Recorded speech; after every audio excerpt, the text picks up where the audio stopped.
Welcome to Backwoods University. Today's class is going to be on fixed blade knives. I'd like to start the class out by showing everybody this. Now some of you may have thought maybe you signed up for the wrong class and this is an arrowhead class. But this is not an arrowhead. This is a stone knife point, several thousand years old.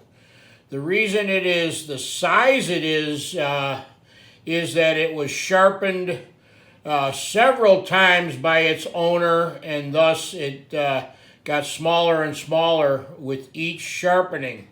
So this is a fixed blade knife from the Stone Age.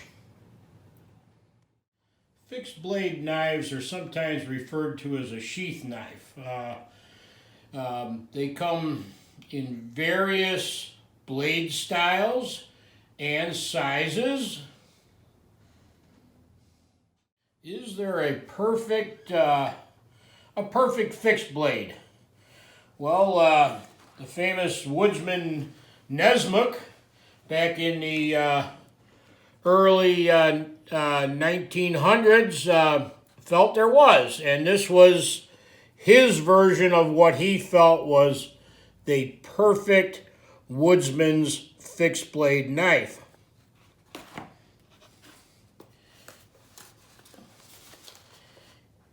E. Krebs had his favorite hunting knife, and here's a picture of that. But the truth is, there is no perfect answer to a fixed blade knife. It's a matter of personal choice, what fits your needs. I'm not going to spend a lot of time in this class talking about the type of steel. It could be either carbon steel or stainless steel. We discussed this in the previous class on pocket knives. Just know that both carbon steel, here's an example of carbon steel, and stainless steel, both of them have their pluses and minuses. And again, it's a personal choice depending on how you're going to use the knife and in what type of environment you're going to use the knife. The various parts on a fixed blade knife. Of course, we have the blade. And on the blade, we have an edge, the back of the blade, and the point of the blade. Then there is a tang, and the tang is what attaches the handle. This particular one has a hidden tang, meaning that the handle encompasses the tang. This one here is what is referred to as a full tang. And well, here's another example of a hidden tang. And here's a knife that has what they call a partial tang, which means that the tang doesn't go completely through the handle. It just goes in partially into the handle. Some fixed blades have what is referred to as a guard, which kind of protects your hand from the blade, and others do not. Handle materials. Handle materials vary. This particular one has a natural wood handle, and it has some decorative mosaic pins holding the handle in. Has a little lanyard hold there. This knife was handcrafted by a good friend of ours, Andy. He makes beautiful, beautiful knives. Other knives may have a synthetic handle, such as this little neck knife here. Here's one with a leather handle. Here's one with another synthetic handle. a birch bark handle, an antler handle,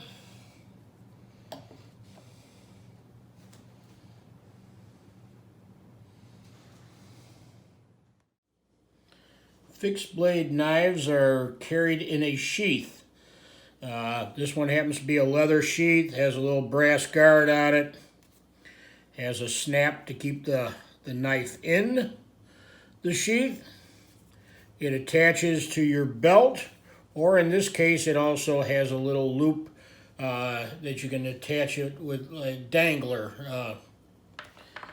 Then there are what they call neck knives, and a neck knife is worn around your neck with a strap. Here's another example of a neck knife. Not all sheath knives have like a little snap. This one here happens to be a very tight-fitting friction fit with tooled leather.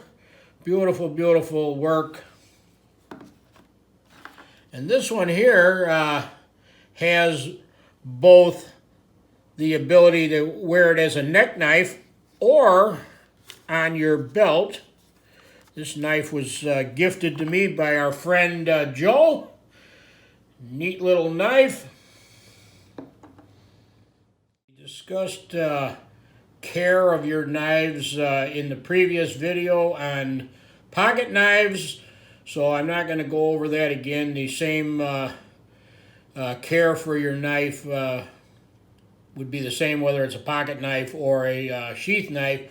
However, with a sheath knife, you do have the sheath to care for, and you want to make sure you treat that leather with a good leather treatment.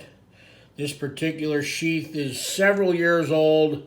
It was handmade by a friend of ours, Richard Zawacki, and it's as nice now as it was the day that he made it. And as long as I'm showing that off, I want to show off the knife that came with it. This knife here was handcrafted by Matt Cochran, who also, unfortunately, has passed on. We covered sharpening in the pocket knife video also, so I'm not going to repeat that. However, what I would like to tell everybody about is some inexpensive options.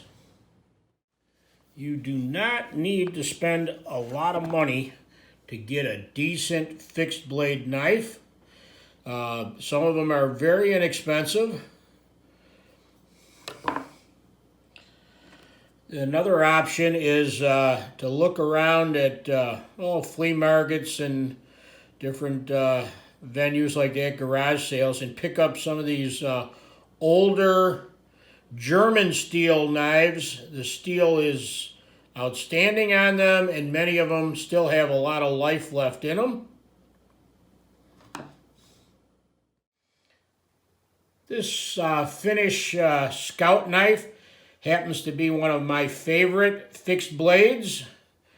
However, this is my favorite, and it may not be your favorite, so good luck on your quest to go find your favorite fixed blade knife.